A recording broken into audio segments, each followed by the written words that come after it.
오늘 우리에게 주시는 하나님 말씀 함께 봅니다. 오늘 우리에게 주시는 하나님 말씀은 마태복음 11장 7절부터 10절입니다. 그러면 다 함께 읽습니다. 그들이 떠나며 예수께서 무리에게 요한에 대하여 말씀하시되 너희가 무엇을 보려고 광야에 나갔더냐? 바람에 흔들리는 갈대냐? 그러면 너희가 무엇을 보려고 나갔더냐? 부드러운 옷 입은 사람이냐? 부드러운 옷을 입은 사람들은 왕궁에 있느니라. 그러면 너희가 어찌하여 나갔더냐? 선지자를 보기 위함이었더냐? 옳다. 내가 너희에게 이르노니 선지자보다 더 나은 자니라. 기록된 바 보라, 내가 내 사자를 내 앞에 보내노니 그가 내 길을 내 앞에 준비하리라 하신 것이 이 사람에 대한 말씀이니라. 아멘. 오늘 말씀의 제목은 세례 요한이라고 하는 사람입니다. 그러면 본문의 말씀을 통해 함께 은혜 나누도록 하겠습니다. 이에 본문의 말씀을 보게 되면 그들이 떠나며 예수께서 무리에게 요한에 대하여 말씀하시되 너희가 무엇을 보려고 광야에 나갔더냐? 바람에 흔들리는 갈대냐라고 하는 말씀으로 시작을 하고 있습니다. 본문에 그들이 떠나니라고 하는 말은 해가 저물어 막 떠나가고 있을 때라고 하는 뜻입니다. 이것은 요한의 제자들의 뒷모습을 예수님께서 바라볼 수 있을 만큼의 거리에 있을 때라는 것을 말하는 것입니다. 본문에서 예수께서 무리에게 요한에 대해서 말씀하셨다라고 하는 말을 직역하면 예수께서 무리에게 요한에 대하여 말씀하시기 시작했다라고 하는 말씀입니다. 예수님께서는 요한의 제자들이 물러가고 있을 때 세례요한의 제자들이 던진 질문으로 말미암아 손상된 세례요한의 권위를 회복시키기 위해서 말씀을 꺼내셨던 것입니다. 예수님께서는 요한의 제자들이 던진 질문을 기회로 삼아서 요한의 참된 사명에 관해서 무리들에게 가르치신 것입니다. 세례요한이 광야에서 외칠 때 많은 사람들이 요한에게 나아가 요한이 외치는 말씀을 들었으며 특이한 요한의 겉모습과 가르침에 상당히 많은 감동을 받았을 것입니다. 그러나 그 중에서 일부는 그저 호기심으로 요한을 보러 나갔던 것 같습니다. 여기서 본문에서는 너희가 무엇을 보려고 광야에 나갔더냐고 예수님께서 말씀하고 있는데, 지금 예수님을 둘러싸고 있는 많은 무리들도 요한에게 나아갔던 사람들을 향한 질문인 것입니다. 예수님께서는 세례 요한을 보러 나갔던 사람들이 과연 요한에게 나아가게 된 동기가 무엇인가를 질문하고 계신 것입니다. 여기서 보려고 한다라고 하는 말에 해당하는 데아 사스다이라고 하는 말은 보다 주목하다라고 하는 뜻을 지닌 데아 오마이라고 하는 말에서 나왔는데, 데아 오마이라고 하는 말은 단순히 본다라고 하는 뜻만이 아니라 어떤 사물에 대해서 계속적으로 주의를 기울여서 살펴본다라고 하는 뜻을 갖고 있습니다. 따라서 데아 오마이라고 하는 말은 주로 흥미있는 구경거리나 주목이 되는 대상이 되는 장엄한 사물이나 주목을 할 만한 대상이 되는 인물을 관찰할 때 사용하였습니다. 따라서 원어의 의미를 살펴볼 때 본문을 이해한다면 이스라엘 백성들은 흥미거리나 주시의 대상이 될 만큼 중요한 인물이나 사건을 살펴보기 위해서 광야로 나가는데, 요한을 살펴보기 위해서 광야로 나갔다는 말씀인 것입니다. 여기서 먼저 광야라고 하는 말은 세례 요한이 회개의 세례를 베풀었던 유대 광야를 가리킵니다. 성경에서 광야는 계시와 메시아의 구원이 선포되는 상징적인 장소였습니다. 특히 이스라엘 백성들이 본문이 가리키는 광야로 나가서 본 사람은 세례 요한이었습니다. 그런데 흥미롭게도 예수님은 누구에 해당하는 티나를 보려고 나갔느냐고 말씀하지 않고 무엇에 해당하는 티라는 말씀을 하셨습니다. 이것은 단순히 세례 요한이라고 하는 인물뿐만 아니라 세례 요한이라고 하는 사람이 광야에서 선포하는 메시지와 세례 요한이라고 하는 사람이 행동하는 것, 사는 것, 말하는 것과 같은 이런 삶이 주는 전체적인 의미에 관심을 두어야 한다는 것을 암시하는 표현입니다. 다시 말씀드리면 요한 누구라고 하는 표현을 하지 않고 무엇이라고 말씀하신 것은 요한이라고 하는 개인보다는 요한의 행한 일에 관한 것에 더 많은 관심을 갖고 계시다고 하는 말씀인 것입니다. 이처럼 예수님은 세례 요한과 세례 요한에 관련된 사건의 진정한 의미를 사람들에게 확실하게 제시하기 위해서 질문을 던진 것입니다. 그 당시 세례 요한의 의뢰와 같은 메시지 앞에 유대 군중들은 구름대처럼 광야로 몰려들었습니다. 그러나 그들의 관심은 일시적이고 충동적이었을 뿐 더 깊은 영적인 진리에 이르지 못했던 것입니다. 한편 본문에서 예수께서 너희가 무엇을 보려고 광야에 나갔더냐와 같은 질문을 하시게 된 또 하나의 의도는 사람들이 세례 요한을 신적 권위를 입은 선생으로 인정하면서도 요한이라고 하는 사람이 안내하는 바 그리스도라고 하는 분은 믿지 않는 불신앙을 깨우치기 위해서였습니다. 본문에서 바람에 흔들리는 갈대냐라고 하는 말에서 갈대라고 하는 것은 커다란 줄기를 가진 식물을 의미하며 요단강 하류 쪽에 많이 자라고 있었습니다. 이 갈대는 가볍고 길어서 글씨를 쓰는 도구나 지휘대나 측량자와 같은 도구로 많이 사용되었습니다. 이 갈대가 목자 없는 양과 같이 정한 마음을 가지지 못하고 이리저리 휩쓸리고 방황하는 유대민족을 가리킨다고 하는 견해도 있지만 오히려 갈대는 세례요한을 가리킨다고 볼 수도 있을 것입니다. 갈대라고 하는 것은 오늘은 이것을 믿고 이렇게 말하다가 내일은 저것을 믿고 저렇게 말하는 불안정하고 변덕이 심한 마음을 상징하는 것으로서 너희가 과연 요한을 그렇게 주관이 뚜렷하지 못한 자로 이해하고 있었더냐라고 하는 말씀인 것입니다. 하지만 요한이라고 하는 사람은 여러 차례 걸쳐서 예수님께서 메시아라고 하는 사실을 증언하였고 자신의 증언에 충실하였던 것으로 보입니다.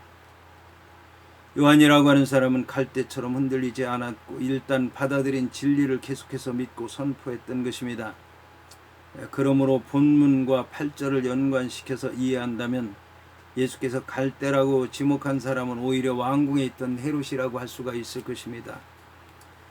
여기서 본문은 그러면 너희가 무엇을 보려고 나갔더냐 부드러운 옷 입은 사람이냐 부드러운 옷을 입은 사람들은 왕궁에 있느니라고 말씀하고 있습니다. 여기서 부드러운 옷 입은 사람이냐라고 하는 말에서 부드럽다라고 하는 말은 부드럽다라고 하는 뜻 외에도 사치스럽다, 방탕하다, 나약하다라고 하는 의미도 들어 있습니다. 따라서 예수님께서 부드럽다라고 하는 단어를 사용하는 것은 긍정적인 의미만이 아니라 부정적인 의미를 말씀하신 것이고 부정적인 의미를 말씀하시기 위해서 긍정적인 의미로 쓰셨는데 이것은 이제 헤롯의 삶에 대해서 풍자하기 위해서 사용했다라고 볼 수가 있을 것입니다. 여기서 부드러운 옷이라고 하는 말은 왕실이나 높은 지위에 있던 사람들이 주로 입던 가볍고 얇은 장식용 의류를 말합니다. 이 옷은 오리 가는 릴넨 실로 만들어진 고가품이었습니다. 요한이라고 하는 사람은 익히 아는 바와 같이 약대 털옷을 입고 가죽들을 띤 검소한 옷차림을 한 사람이었습니다. 따라서 예수님의 질문은 사람들이 광야에 요한을 보러 나간 이유가 훌륭한 옷이나 외모를 보러 나간 것은 아니지 않느냐라고 하는 말씀인 것입니다. 여기서 예수님께서는 점점 더 뜻을 강하게 하는 점층법적인 수사법을 쓰면서 마지막에 자신의 입장을 밝힙니다. 본문의 왕궁은 헤롯 궁정을 뜻합니다. 부드러운 옷 입은 자를 만날 곳은 헤롯 안디바스의 궁정 같은 곳이지 요한이 있던 광야는 아닌 것입니다. 이런 옷은 부귀와 영화를 상징하는 것으로서 예수는 요한이 부귀와 영화를 대변하는 인물이 아니라고 하는 것을 강조하시는 것입니다. 요한 역시 예수와 마찬가지로 들에서 투박하고 전한 생활을 하였으며 고난을 겪었지만 확고한 도덕성을 가지고 있었기 때문에 고난당하는 메시아의 선구자로서의 자격을 갖춘 것입니다. 한편 본문과 동일한 내용을 기록한 누가복음에는 본문의 부드러운 옷을 입은 자라고 하는 말을 화려한 옷 입고 사치하게 지내는 자라고 표현하였습니다. 따라서 마태복음과 누가복음의 표현을 종합해서 말하자면 부드러운 옷을 입은 자들은 부드러운 천으로 만들어진 화려한 옷을 사치스럽게 입고 왕궁에 살았던 사람들을 말하는 것입니다. 예수님께서는 본문의 질문을 통해서 광야에 살던 요한과 왕궁에 살던 헤롯을 비롯한 왕족과 귀족들을 강하게 대조하고 있는 것입니다.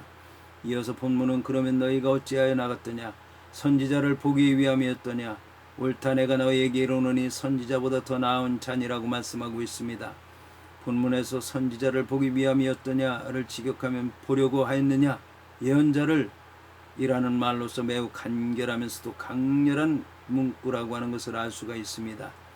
뿐만 아니라 옳다라고 하는 말에 해당하는 나이라고 하는 헬라어는 진실로 바로 그렇다, 바로 그대로와 같은 뜻을 지니고 있는 강한 확신을 동반하는 단어입니다. 본문에서 선지자보다 더 나은 잔이라고 하는 말 가운데서 페리소스라고 하는 말은 어원적으로 그 자체 안에 어떤 수를 초과하다, 어떤 분량을 초과하다, 어떤 등급을 초과하다, 어떤 필요를 초과하다라고 하는 뜻을 지니고 있습니다. 그런데 이 단어가 본문에서는 비교급으로 사용됨으로써 그 의미가 더욱 강조되고 있는 것입니다. 한편 사람들이 광야로 나갔던 이유는 세상의 부귀영화가 아니라 하나님의 예언자를 보고 그에게서 하나님의 말씀을 듣기 위한 것이었습니다. 그러나 요한의 메시지의 핵심은 예수님께서 메시아 되신다라고 하는 것이었습니다. 그렇지만 사람들은 과연 예수님을 메시아로 인정하고 있었습니까?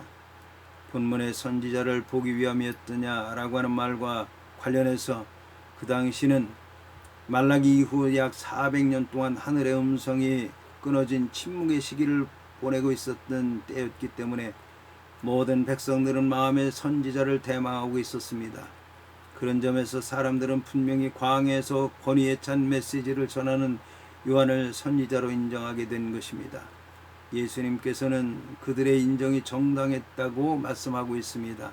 예수님께서는 세례 요한에 대해 무리들에게 세 가지 질문을 던지시고 스스로 답변하셨습니다.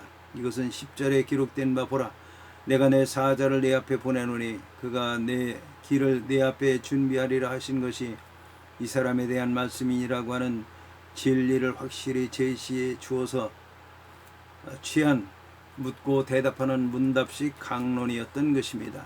특히 예수님께서는 자신의 독자적인 권위로서 말씀을 하셨습니다. 여기서 나은 자라고 하는 말은 요한이 구약의 최후 선지자이자 그리스도의 직접적인 선구자라고 하는 점에서 그 이전에 왔던 다른 선지자들보다 더 크다는 뜻으로 이해할 수 있을 것입니다. 요한은 주의 길을 예비하는 임무를 맡았습니다. 이사야라고 하는 예언자는 문학적으로 탁월한 예언서를 남겼다고 하는 점에서 누구에게도 뒤지지 않는 최고의 선지자라고 하는 인정을 받기에 충분했으며 더욱이 매우 분명하게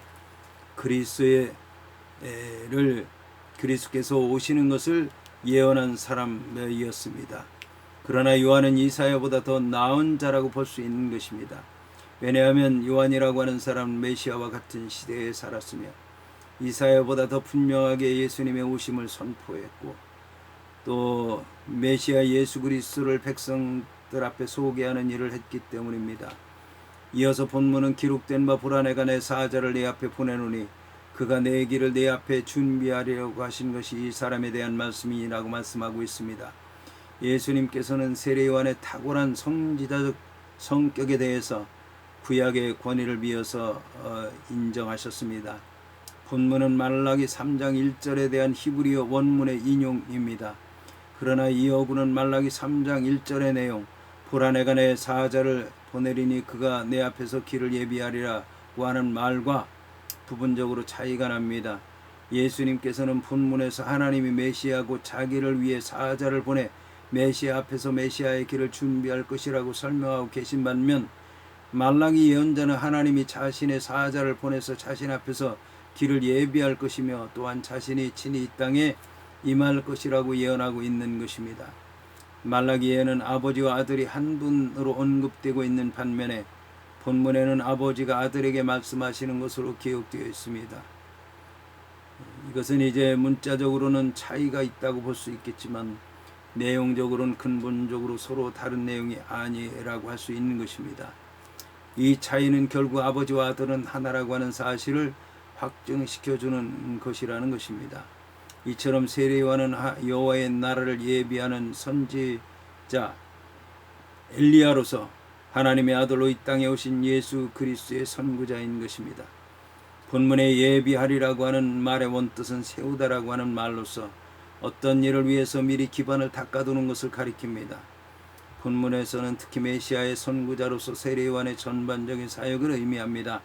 이처럼 요한은 백성들의 마음에 주 예수를 영접하도록 준비시킨 하나님의 도구였던 것입니다. 그는 예수께서 공생에 들어서자마자 많은 사람들 앞에서 예수님을 증거함으로써 예수를 소개하는 선구자의 일을 했던 것입니다. 요한은 이제 곧 오실 예수 그리스도의 사역을 위해서 예수님을 전하고 준비하는 사람이었습니다. 예수님께서는 오셔야 할 심판자 하나님이시고 요한은 그 길을 예비하는 예비자였던 것입니다. 세례 요한의 사명과 예언의 내용이 그 이전에 어떤 예언자보다도 더 직접적으로 예수님께 밀착되었다고 하는 점에서 세례 요한은 그 어떤 예언자보다 더 나은 예언자였던 것입니다. 비교할 수 없는 예언자였던 것입니다. 그래서 여자가 난 자 중에 가장 큰 자였던 것입니다.